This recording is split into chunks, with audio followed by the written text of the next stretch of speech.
Nesse domingo, 5 de julho, nós começamos a segunda temporada da série Quatro Olhares. Alguém está perguntando para mim se eu estou fazendo seriado da Netflix. Não necessariamente, mas resolvi fazer assim. Ou seja, estamos desenvolvendo essa série Quatro Olhares nos Evangelhos de Jesus Cristo. Fizemos a primeira temporada, que tinha o título Princípios. Vimos como Mateus, Marcos, Lucas e João contavam o início da história de Jesus, e hoje vamos iniciar a segunda temporada, que tem como tema coadjuvantes.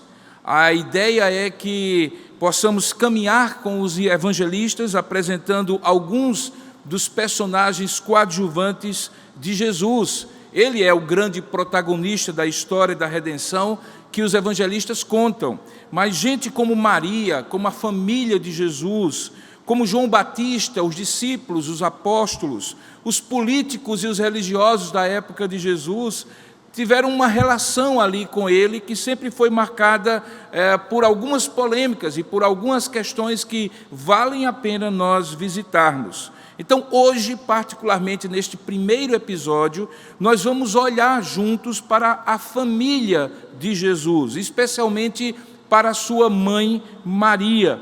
Alguns chegam a chamar esta família de a Sagrada Família, incluindo aí a mãe de Jesus e José. Existe até uma festa dentro do catolicismo romano da chamada Sagrada Família, que é comemorada no calendário litúrgico um domingo após o Natal. Não é o nosso caso, porque como nós não entendemos desta maneira, não seguimos, a maioria dos protestantes não segue o calendário litúrgico e nem tenhamos uma festa específica para celebrar a família de Jesus, e inclusive para evitar determinada ênfase exagerada na figura de Maria e de José, porque o protagonista precisa ser sempre Jesus.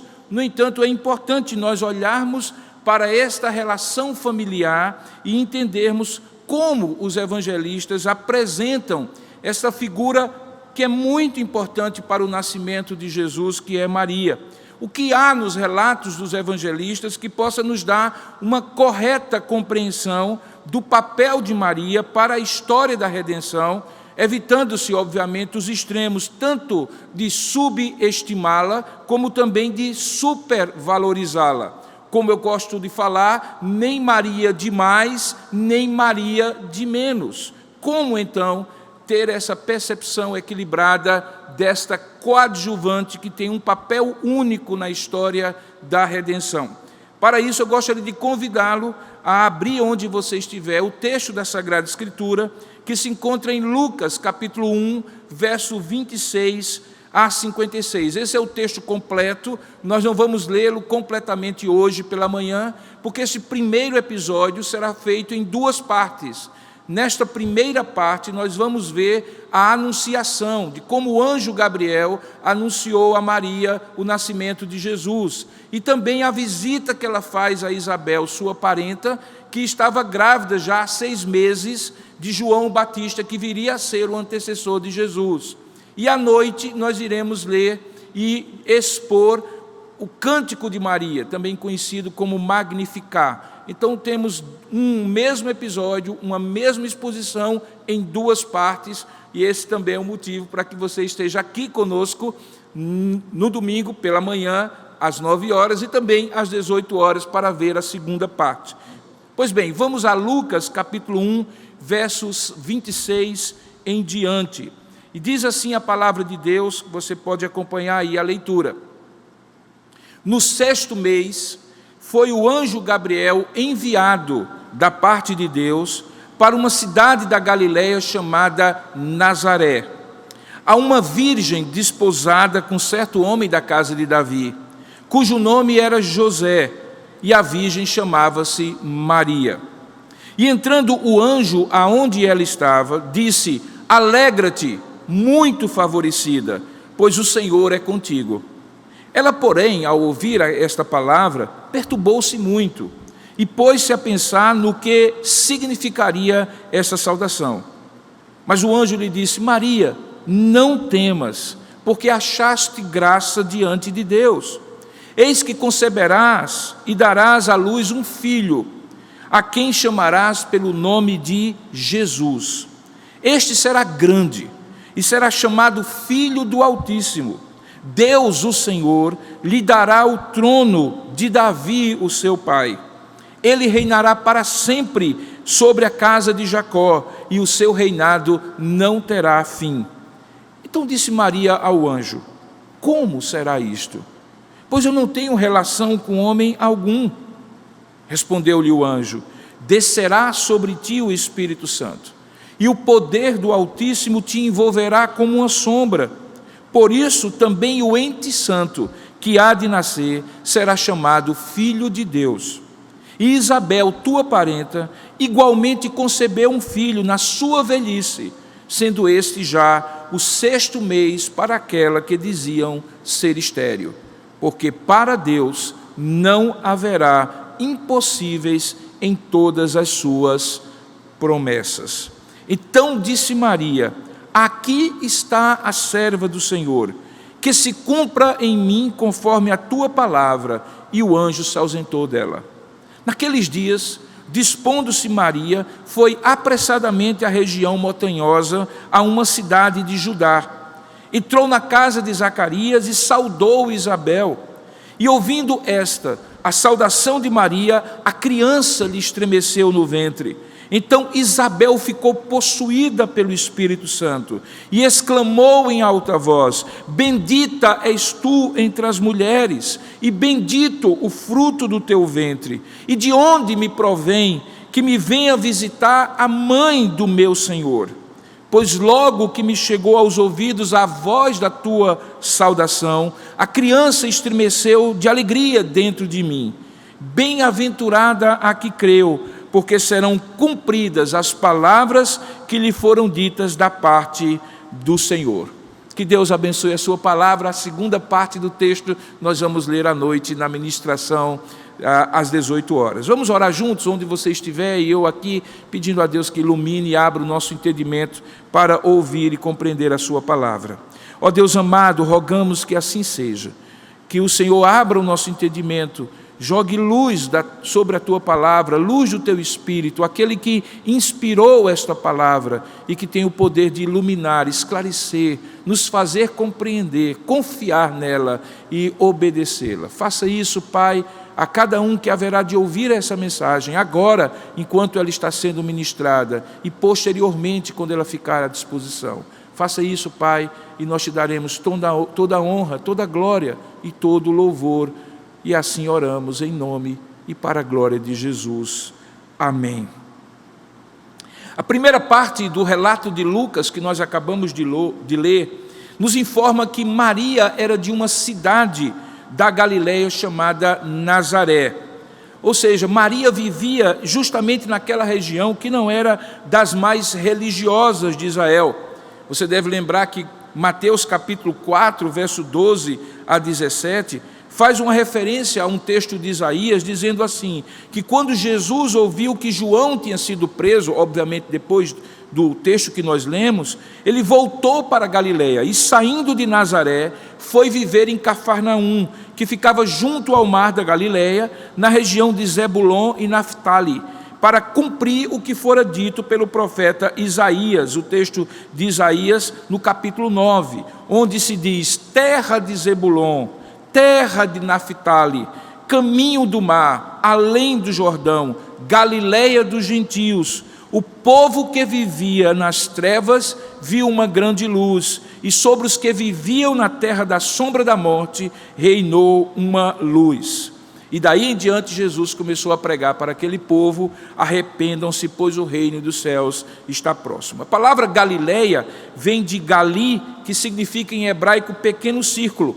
Era uma região desprezada pelos outros judeus, principalmente aqueles que estavam na região da Judeia, perto de Jerusalém, o centro religioso que influenciava de alguma forma, as práticas religiosas. Na Galileia era mais comum termos uma população mista, em grande parte gentílica. Havia poucos judeus, daí porque normalmente era conhecida como Galileia dos gentios. A palavra gentios é a palavra etnos, que vem que traz a ideia de etnia, de raças, de povos não judeus, pagãos, que são desconhecedores de Deus. No original, em hebraico, a palavra usada por Isaías no capítulo 9, que Mateus cita, para escuridão é Moab, que dá uma ideia de penumbra, de tristeza, de melancolia. E essa penumbra é justamente o descaso ou a ignorância de Deus. E quando nós vamos analisando a história da Galileia, percebemos que era uma região que em nada favorecia o temor a Deus e o conhecimento do Senhor. Maria morava justamente numa pequena cidade, uma cidade absolutamente insignificante, chamada Nazaré da Galileia. Era tão insignificante que ela nunca tinha sido mencionada na Bíblia até esse momento. Não há nenhuma referência a Nazaré no Antigo Testamento. E até tinha uma certa má fama, no sentido de que era tão pequena e tão impregnada por esse espírito gentílico, pagão, que você deve recordar que quando Natanael pergunta a Filipe, que havia lhe dito que eles tinham achado o Messias, isso está relatado pelo apóstolo João, Natanael diz a Filipe: de Nazaré pode sair alguma coisa boa? Era um ditado popular que demonstrava o quão desprezada era aquela cidade da Galileia. Então veja que é curioso que a personagem que vai ser a coadjuvante, caracterizada por sua piedade, pelo seu temor a Deus, pela sua confiança e obediência a Deus, venha não do centro religioso, onde tudo favoreceria que ela tivesse uma vida piedosa,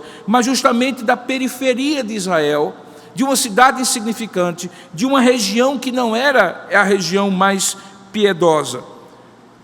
Quando Maria vai para ter Jesus na cidade de Belém, da Judeia, o texto diz que ela foi porque, apesar de morar em Nazaré, e José, o seu futuro esposo, também, quando o decreto de César Augusto convocou toda a população do império para recensear-se, o critério do recenseamento era que cada um deveria voltar à sua cidade natal, à sua cidade e região de nascimento.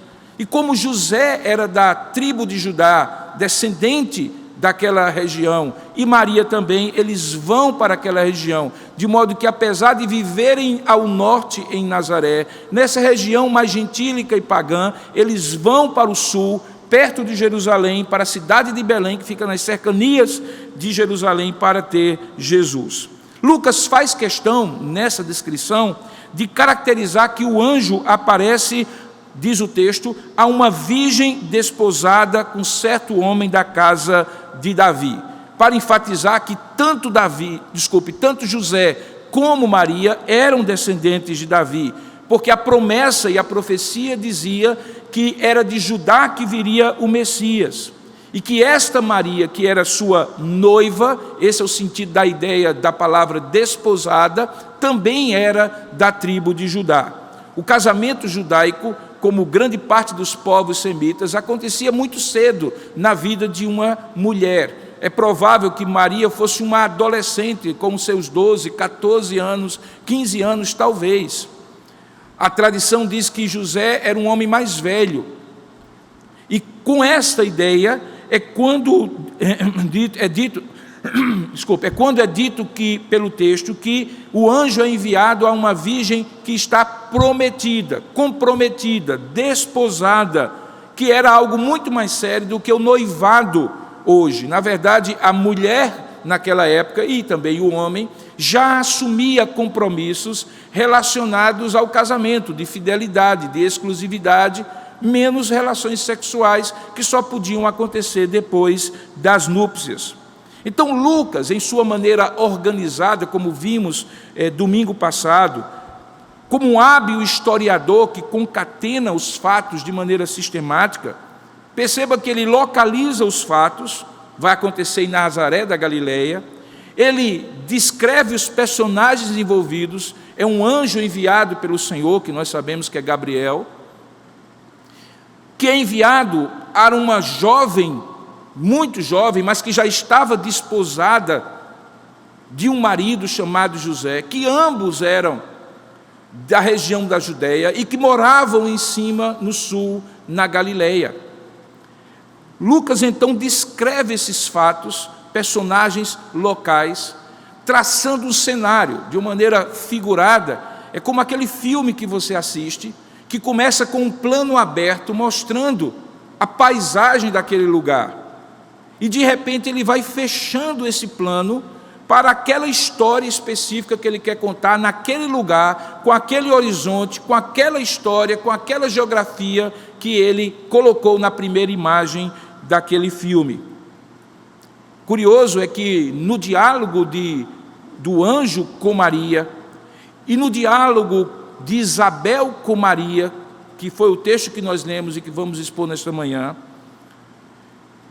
as reações de Maria acabam revelando em grande parte aquilo que era o papel que o anjo e, acima de tudo, que Deus queria que ela assumisse. Alguém já disse que as reações de uma pessoa diante de fatos inesperados, quando a pessoa é pega de surpresa, falam muito do caráter da pessoa. Assim, sem organizar as emoções, a pessoa acaba dizendo logo, colocando logo para fora aquilo que realmente é de coração. Se isso é fato, então, ao olhar as reações de Maria, então nós iremos perceber o caráter dela. E o caráter dela nos levará a refletir sobre o tema exatamente da exposição de hoje pela manhã.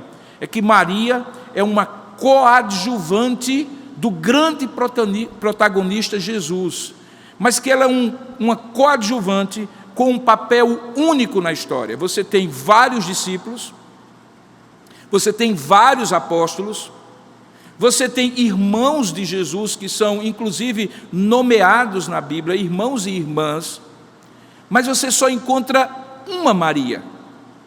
Embora haja a Maria Madalena e outras Marias que eventualmente viviam ao redor de Jesus quando ele começa o seu ministério, lembrando que a palavra Maria é a tradução da palavra Miriam em hebraico, é o equivalente a Miriam no hebraico. No entanto, Maria, mãe de Jesus, exerce um papel de coadjuvância único na história. Ela é a única que foi escolhida para ser a mãe do Senhor. Olhar as reações dela diante desse fato inesperado que lhe é comunicado pelo anjo, pode nos fazer compreender como ela deve ser vista como essa coadjuvante, com um papel único na história. E assim evitarmos o Maria de mais e evitarmos o Maria de menos. Veja, em primeiro lugar, Maria demonstra ser uma jovem temente a Deus, pois ela entendeu a seriedade, preste atenção, ela entendeu a seriedade da visitação do anjo. O anjo começa dizendo: alegra-te, muito favorecida. Jerônimo, quando traduz esse versículo, ele coloca na Vulgata Latina Ave Maria, que era a expressão usada naquela época. Ave no latim, obviamente, Ave Maria, cheia de graça, muito favorecida. O Senhor é contigo.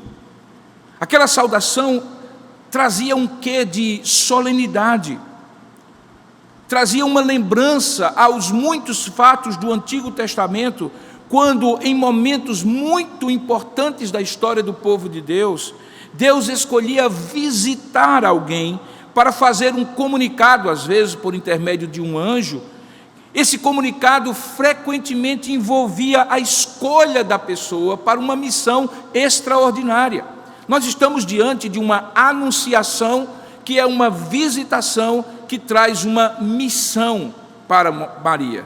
E ela compreende que aquele momento era atípico, era algo que somente reis, sacerdotes e profetas, juízes do povo de Deus no Antigo Testamento, grandes líderes do Senhor, tinham tido o privilégio de receber. Lucas então registra a reação de seriedade e de temor que Maria tem diante daquela anunciação. É dito no texto que nós lemos que Maria perturbou-se muito e se pôs a pensar no que significaria aquela saudação. O anjo reafirma a Maria que não havia razão para medo, para pavor, porque a visita era uma manifestação do favor divino e não de um juízo divino. Ele diz: Maria, tu achaste graça diante de Deus. A comunicação do anjo a Maria, queridos irmãos e amigos, é a mensagem mais importante que um mensageiro já entregou a uma pessoa individualmente.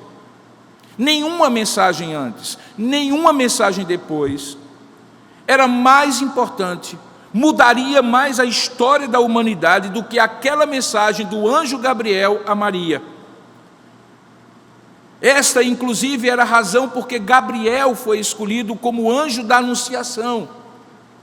Porque, junto com Miguel, o arcanjo Miguel, são os dois únicos anjos que são tidos pelo nome na Bíblia Sagrada. Era um anjo que tinha uma grande importância na hierarquia angelical, tão importante que ele é escolhido para fazer a anunciação que vai marcar a história da humanidade para antes e depois de Cristo. Qual era o anúncio? O anúncio é: Maria, tu conceberás e darás à luz um filho, a quem chamarás pelo nome de Jesus.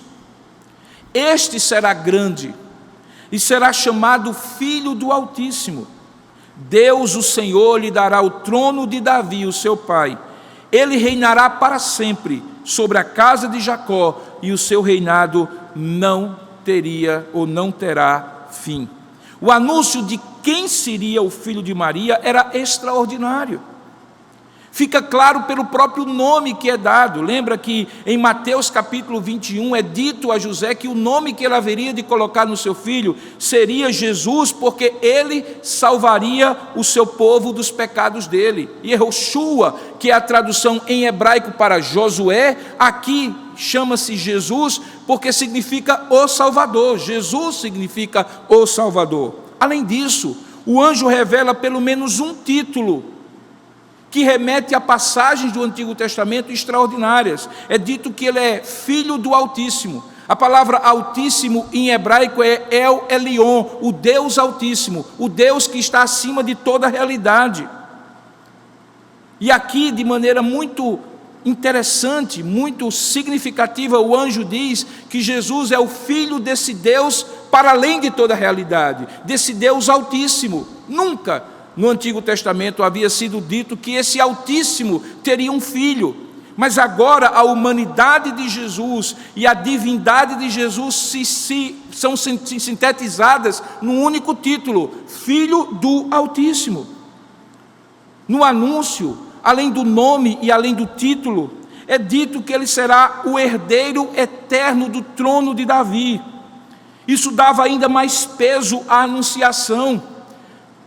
Esta anunciação é diferente de qualquer outra que foi feita a outras mulheres, também contempladas com o favor divino por darem à luz filhos. Inclusive algumas delas sendo estéreis, como Sara, que deu à luz a Isaque, como Ana, que deu à luz a Samuel, como a própria Isabel, parenta de Maria, que deu à luz a João Batista, o antecessor de Jesus. Apesar de serem fatos extraordinários, no entanto, aqui não é um grande profeta que haveria de nascer, não é um grande rei humano que haveria de nascer, não é um grande sumo sacerdote, um grande personagem da história, é o protagonista da história. Perceba que Maria teme aquele momento, porque era inusitado, era atípico, não era para todo mundo, mas também porque no conteúdo do anúncio fica claro para ela que ela estava sendo distinguida de todas as outras mulheres, porque a ela estava dando-se o privilégio de ser a mãe do Salvador, o descendente eterno do trono de Davi, aquele cujo reino não teria fim, o Filho do Altíssimo seria gerado no seu ventre. A reação dela de temor mostra não um pavor diante de Deus, mas uma reverência. Algo sagrado lhe havia sido dito. Um segredo dos céus lhe havia sido anunciado. Ela saberia, à medida que aquela criança haveria de crescer no seu ventre, que o ente sagrado foi concebido de maneira miraculosa e sobrenatural no seu útero. Como não temer diante de Deus? Como não sentir-se privilegiado e ao mesmo tempo trêmula diante de tanto privilégio? A reação de Maria mostra que ela era uma mulher temente a Deus. Em segundo lugar, a reação de Maria mostra que era uma jovem também crente em Deus. Isso fica muito claro quando ela quis entender como seria, sem descrer, mas ela queria entender como seria antecipadamente a impossibilidade natural de que o anúncio poderia se realizar, porque, como ela mesmo colocou, ela perguntou ao anjo: mas me diga uma coisa, como será isto? Pois eu não tenho relação com homem algum. Lucas descreve que daquele medo inicial diante do aparecimento e da revelação de Gabriel, Maria tem essa segunda reação. E essa segunda reação não foi de descrença, foi de incompreensão diante da realidade dela ser virgem e assim mesmo dar à luz um filho. Quando você compara, por exemplo, a reação de Maria e a reação de Zacarias, que antes disso havia também recebido a anunciação de que sua esposa Isabel, que era estéril e avançada em dias, e ele também, portanto, dois homens, um homem e uma mulher idosos, haveriam de gerar um filho, João Batista. A diferença da reação de um para o outro é muito clara. No verso 18, Zacarias recebe a revelação e pergunta ao anjo: como saberei isso? Eu sou velho, minha mulher avançada em dias. Noutras versões, é como se ele perguntasse assim: como é que eu posso ter certeza de que isso realmente vai acontecer? A reação de Deus foi deixá-lo silente, mudo, enquanto durou a gestação de a gestação de Isabel, de João Batista. E quando João Batista nasce, Deus destrava a sua mudez, para que ficasse claro que ele não poderia descrer das promessas de Deus. Mas no caso de Maria, a reação dela demonstra uma confiança em Deus. No caso de Maria, ela simplesmente queria saber como seria o papel dela no milagre da concepção virginal de Jesus. No caso de Zacarias, a dúvida era como seria possível que Deus fizesse isso acontecer. A dúvida de Maria era sobre qual era a missão dela como parte do milagre. A dúvida de Zacarias era sobre a missão de Deus e o poder que Deus teria que ter para fazer o milagre acontecer. O anjo convence Maria com um argumento inquestionável, que seria mais ou menos o equivalente a dizer assim: você crê que Deus é todo-poderoso? E Maria diria: sim, eu creio. Então, se você crê que Deus é todo-poderoso, não há impossíveis para Deus em todas as suas promessas. Se Deus é todo-poderoso, Ele pode fazer tudo o que Ele quiser para a glória do seu santo nome e para o cumprimento de suas promessas. Mas o anjo vai um pouquinho mais, ele vai de fato explicar a Maria. Eu fico sempre imaginando uma menina franzina, uma adolescente magrinha, no início da sua adolescência, conhecendo, obviamente, como é o caminho natural de uma geração de um filho, pelo intercurso sexual de um homem e de uma mulher, mas ainda sem compreender como ela, sendo virgem e tendo um compromisso com José, de repente apareceria grávida. O anjo então tranquiliza Maria, dizendo: olha, eu vou te dizer duas coisas. Primeiro, que a geração desse Jesus que nascerá de você é sobrenatural e divina. Então esqueça a ideia natural do intercurso sexual para que você tenha Jesus. E ele diz isso nas seguintes palavras: descerá sobre ti o Espírito Santo, e o poder do Altíssimo te envolverá com a sua sombra. Por isso também o ente santo que há de nascer será chamado filho de Deus e não filho de José. Será teu filho, Maria, porque o teu ventre será o lugar onde Deus conceberá o seu filho, humanamente falando.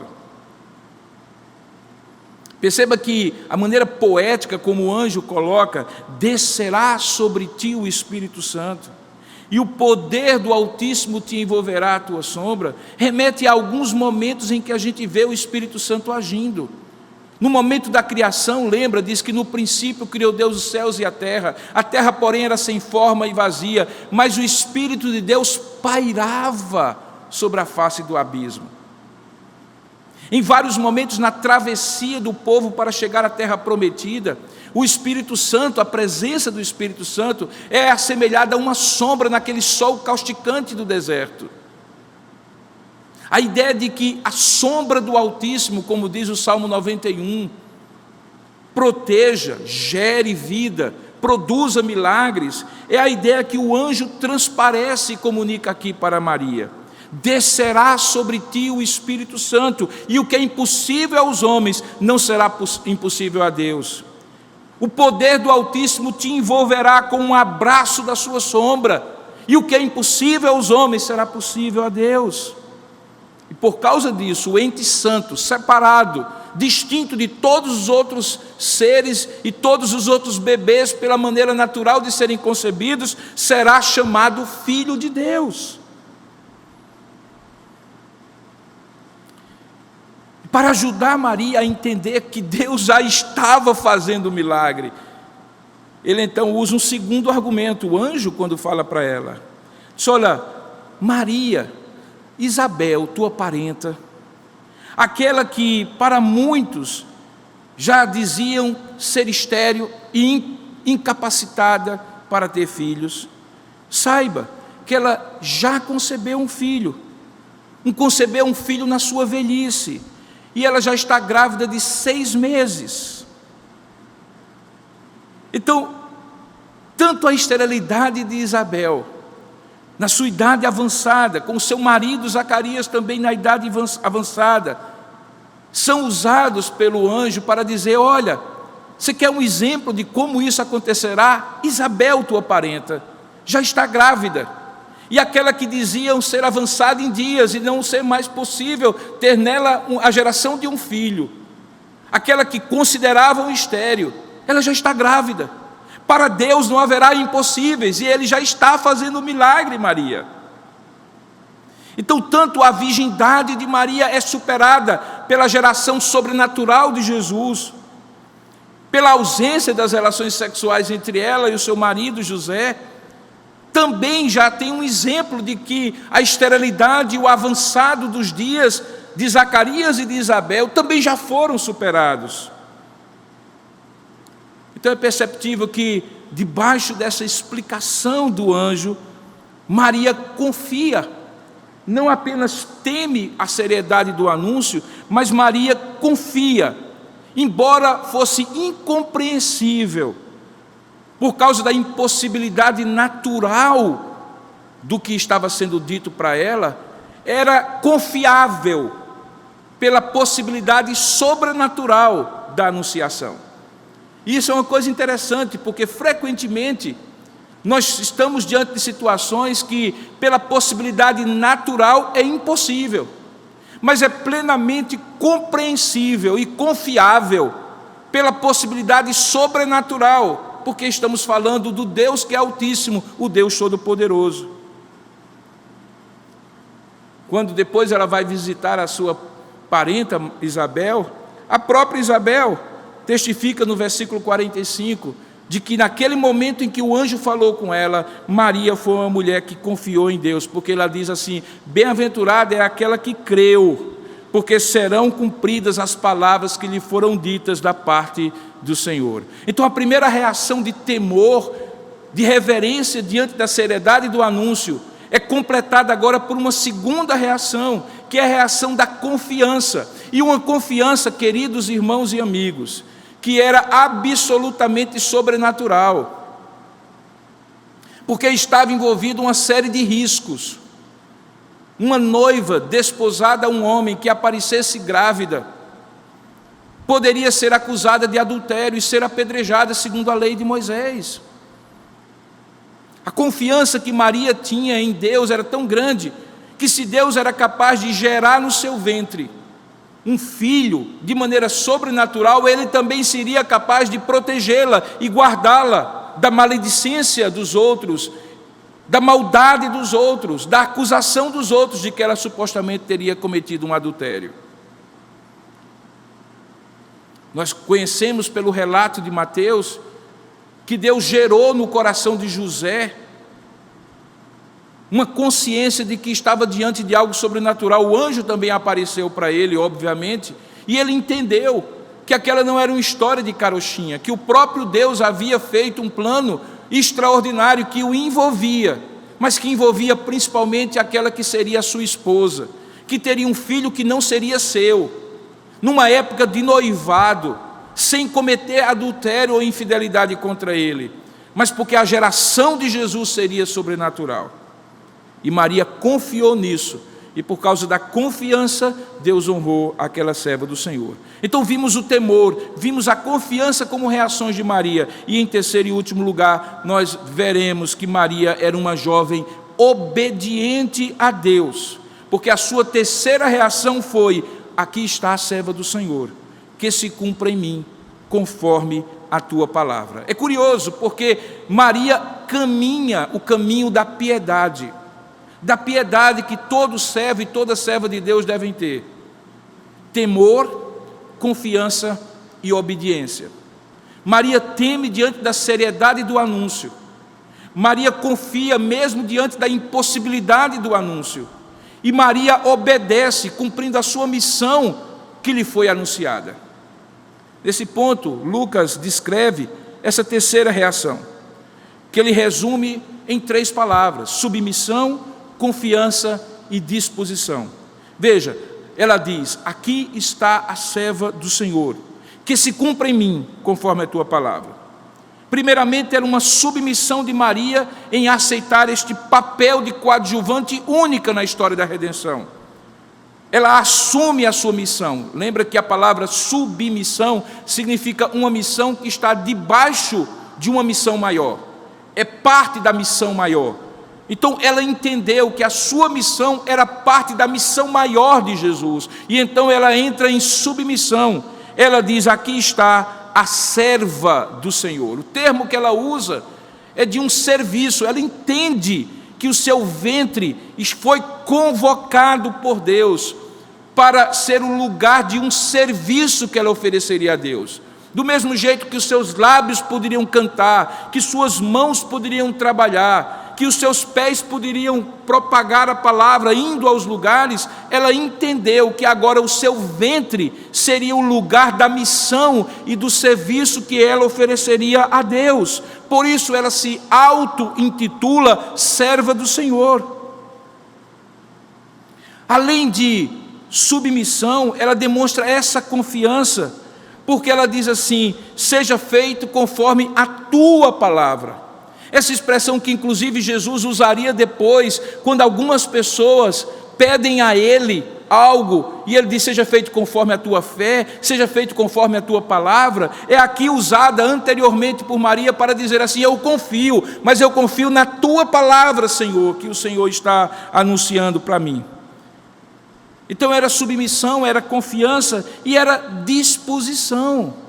Disposição de fazer o que se esperava dela, que se cumpra em mim, não em outra. Se sou eu a escolhida, que se cumpra em mim. Eis aqui a tua serva.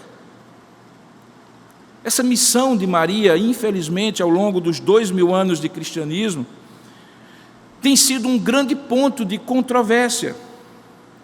Alguns têm usado um certo sofismo, um certo silogismo, quando dizem assim: então, se Jesus é Deus e Maria é mãe de Jesus, logo Maria é mãe de Deus.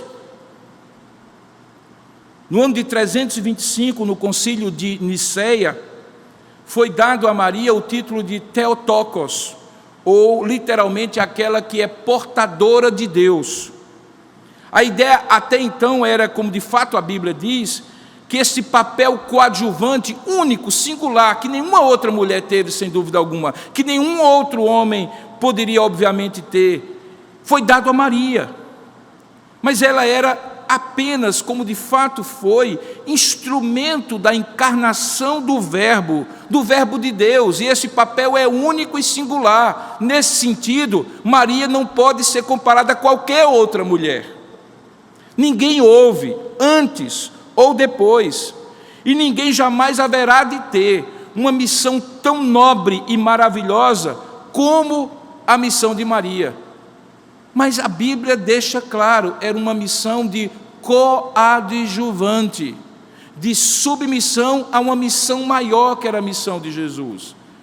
Em nenhum momento Maria é alçada à mesma condição de Jesus. Não há dois protagonistas nessa história. Infelizmente, esses que assim insistem como uma forma de argumentar, acabam indo ao extremo e adorando a Maria, embora digam que não estão cometendo mariolatria. Chegam a distinguir o verbo latreia de adorar e dizem estar fazendo uma hiperdulia, ou seja, algo que é uma veneração oferecida a santos e a mártires cristãos, a dulia, que no caso de Maria seria hiperdulia. Mas, de fato, qualquer aspecto que afirme 1 centímetro a mais do que a Bíblia diz sobre Maria, do que a Bíblia revela sobre ela, se é algo 1 centímetro que for ultrapassado, então nós começamos a ter o erro de Maria demais. É quando, por exemplo, na famosa oração da Ave Maria, a primeira parte retrata versículos da Bíblia, tirados inclusive dessa passagem e do Magnificat que nós vamos expor à noite. Mas na segunda parte, quando começa a rogai por nós pecadores, ali está a Maria demais, porque em nenhum momento foi dada a Maria a intercessão por pecadores. Esta missão é dada ao seu Filho, quando depois de sofrer, morrer, ressuscitar e ser assunto aos céus, diz a Bíblia que está à direita do Pai intercedendo por nós. Intercessores nós só temos dois: o Espírito Santo que habita em nós, que geme com gemidos inexprimíveis quando nós não sabemos orar como convém, e o Filho de Deus, que já ressuscitado e assunto aos céus, está à direita do Pai intercedendo por nós. Infelizmente, é registrado na história, especialmente no Jornal do Vaticano, Observatório Romano, na sua edição semanal, em inglês, do dia 25 de junho de 1997, na página 10, que uma comissão de teólogos, desde aquela época, está avaliando uma petição subscrita por numerosos bispos e fiéis católicos, para uma eventual proclamação de um 5º dogma mariano. Existem 4 dogmas marianos: que Maria é mãe de Deus, que ela continuou virgem depois que Jesus nasceu, a perpétua virgindade de Maria, o dogma da Imaculada Conceição de Maria, de que Maria também teria sido concebida de maneira imaculada, e o dogma da Assunção da Virgem Maria ao céu, como Jesus foi assunto. Então, além desses 4, essa comissão estuda a possibilidade de declarar um 5º dogma mariano, que seria tornar Maria advogada, medianeira e corredentora de toda a humanidade diante de Deus. E, obviamente, isso não está na Bíblia. Ela é uma coadjuvante única, poderíamos dizer uma coadjuvante de luxo. Não é um papel de figurante que Maria tem na história da redenção. Mas quando ela se coloca em submissão, em obediência e em disposição, fica claro que Maria compreende que a sua missão está debaixo da missão de Jesus e, portanto, ao se chamar de serva, ela compreende que não merece nenhum desses títulos que os homens lhe querem dar. À noite, nós vamos ministrar o 4º ponto, que é quando focaremos a nossa atenção sobre como a própria Maria cantou no Magnificat esta missão. Certamente um dos cânticos do Natal mais belíssimos, que é o Cântico de Maria. No entanto, para este momento inicial da primeira parte desse episódio, que fala sobre o papel extraordinário de Maria, eu gostaria de chamar a sua atenção ao fato de que, no início da mensagem, eu falei sobre o costume que alguns têm de chamar Maria e José, juntamente com Jesus, de a Sagrada Família. Isso me faz lembrar aquela famosa Catedral da Sagrada Família, que é o monumento mais visitado de Barcelona, na Catalunha, no país da Espanha. Em 1882, ela foi iniciada no estilo neogótico. Mas apenas um ano depois, o famoso arquiteto catalão Antônio Gaudí assume a obra e faz um replanejamento completo. E nesse replanejamento ele prevê que aquela catedral, diferentemente de outras catedrais, teria 18 torres. Infelizmente, Gaudí só consegue completar uma das torres quando morre em 1926. Aquela catedral foi originalmente concebida para ser aquilo que na teologia romana chama-se de templo expiatório, ou seja, não haveria nenhum fundo oficial da Igreja Romana, mas pessoas que iriam doar para aquela construção teriam supostamente uma isenção ou uma diminuição naquilo que elas tinham que fazer para sair do purgatório para o céu, uma espécie de expiação dos seus pecados. Ainda hoje, se você for a Barcelona, ontem mesmo ela foi reaberta aos profissionais de saúde que estão na pandemia, lutando na linha de frente. Se você for hoje para Barcelona e visitar aquela catedral, você perceberá que existem guindastes, porque ela ainda está em construção. A previsão é que ela seja concluída em 2026, o ano do centenário da morte de Gaudí. Milhões de visitas acontecem anualmente àquela catedral. E quem já teve a oportunidade de visitá-la, sabe que ela é magnífica. Primeiramente, ela tem 3 fachadas. Em cada uma das fachadas, um aspecto da vida de Jesus é expresso. Existe a fachada do nascimento, que obviamente é dedicada ao nascimento de Jesus, que é uma fachada decorada, cheia de vida. Existe uma fachada da paixão, que é um pouco mais austera, mais simples, e reflete, obviamente, o sofrimento de Jesus durante a crucificação, e é uma fachada da glória, que é uma fachada principal, muito maior e mais monumental. As 8 torres, das 18 torres que Gaudí previu no projeto, dessas 12 são dedicadas aos apóstolos, os 12 apóstolos. 4 dessas torres são dedicadas aos 4 evangelistas. Uma é dedicada à Virgem Maria e a outra a Jesus. Os planos de Gaudí é que, para demonstrar a distinção na hierarquia religiosa desses personagens, as torres tenham altura diferente. Então a torre de Jesus, quando concluída, terá 170 metros. A de Maria, 125 metros. E a dos evangelistas, 120 metros. A ideia de Gaudí era deixar claro que o grande protagonista não poderia ser outro, senão o Filho de Deus. Mas perceba, logo após Jesus, viriam aqueles que nas torres representados estariam como participantes e coadjuvantes importantes da história de Jesus. Eu não acredito particularmente que essa é a melhor forma de honrar a memória de Maria e dos apóstolos. Mas é significativo que fica claro para aquele arquiteto que a torre maior, mais significativa, daquela que é chamada a Catedral da Sagrada Família, seja do grande protagonista da história. Agora, lembre de uma coisa que eu falei domingo passado. Quando Lucas escreve o seu evangelho, ele está escrevendo para alguém chamado Teófilo, que supostamente seria alguém que estava se iniciando no caminho do Evangelho, conhecendo as verdades fundamentais da fé cristã. E o propósito do seu Evangelho, fica muito claro, era para que Teófilo, diante do relato sistemático que ele fazia, tivesse plena certeza das verdades em que ele fora instruído. Agora eu lhe pergunto, coloque-se no lugar de Teófilo, você que está me assistindo. Imagine você como alguém recém-iniciado no caminho do Senhor.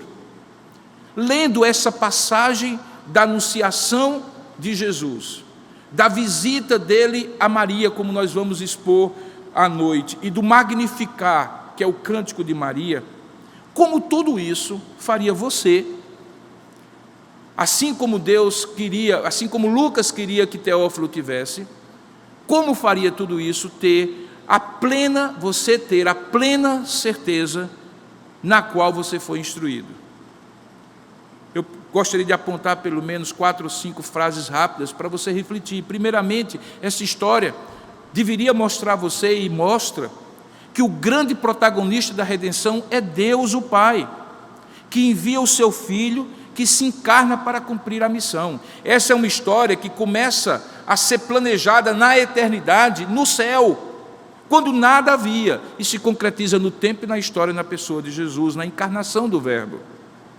Segundo, que fica claro, sem dúvida alguma, que a grande coadjuvante dessa história é Maria, a quem Deus escolhe graciosamente para ser o instrumento que viabilizaria a concretização do plano como a mãe de Jesus. Mas instrumento não é autor. Da mesma maneira como coadjuvante não é protagonista.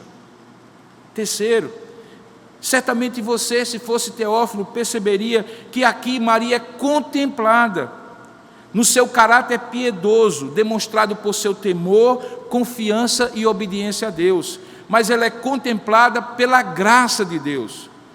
Ela não tem graça em si mesma, ela recebe graça. Ela é bem-aventurada porque recebe o sopro da ventura graciosa de Deus. Ela recebe graça, ela não distribui graças. Quarto, Maria compreende que a dimensão maior da história da redenção, ela compreende, não sou eu nem Lucas que está dizendo, como ficará ainda mais claro à noite, é ela mesma quem diz, que ela compreende que a dimensão maior da história da redenção, para a qual ela havia sido escolhida, e que era muito maior do que a sua história particular, como uma virgem que dá a luz ao Salvador. Ela entende que o nascimento do filho que tem no útero é o cumprimento pleno de uma promessa divina, feita há milênios a Abraão e a todas as gerações que esperavam o Messias. Ela vai colocar isso de maneira mais clara ainda no Magnificar. Ela entende que a sua história faz parte de uma grande história da redenção. Ela é a protagonista do momento em que essa história se concretiza no tempo e na história, que esse plano se realiza concretamente. E, finalmente, Maria compreende as implicações amplas da chegada de Jesus para todas as pessoas, para todos os envolvidos que vão se encontrar, os outros coadjuvantes que nós vamos apresentar nessa segunda temporada da série 4 Olhares, pessoas com as quais Jesus interage em vários momentos da sua história, e ela entende que para cada uma dessas pessoas há implicações e repercussões profundas pelo simples fato de Jesus ter vindo e nascido entre nós, se ter feito carne, gerado no seu ventre, no ventre da bendita Virgem Maria. À noite, nós iremos ver como ela mesma diz essas verdades, e por isso eu lhe convido a continuar como se você fosse o Teófilo para quem Lucas está escrevendo. Uma história que você não conhecia e que Lucas conta de maneira detalhada e sistemática, para que você tenha ainda mais plena certeza das verdades em que você está sendo instruído.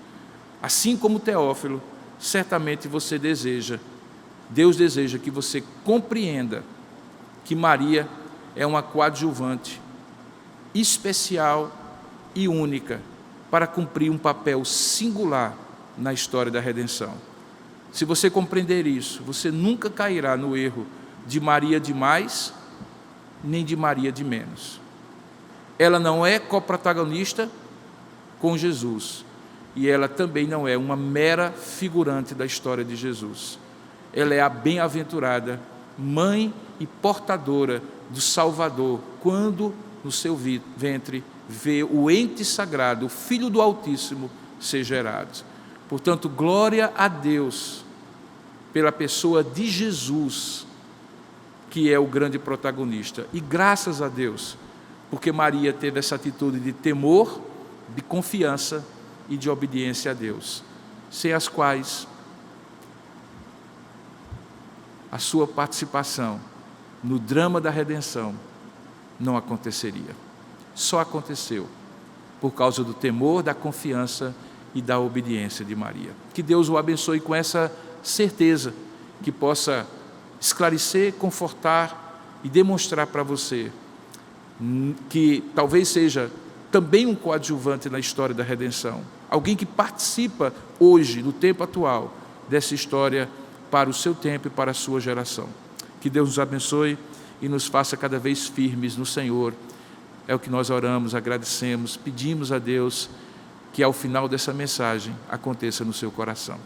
Ó Deus amado e querido Pai, nesse momento em que nós encerramos este culto, nós rogamos a Tua bênção sobre tudo aquilo que foi ministrado, o que foi louvado, glorificado o Teu nome, com cânticos e orações, com a leitura da Tua palavra, e aquilo que foi ministrado pela exposição da Tua palavra.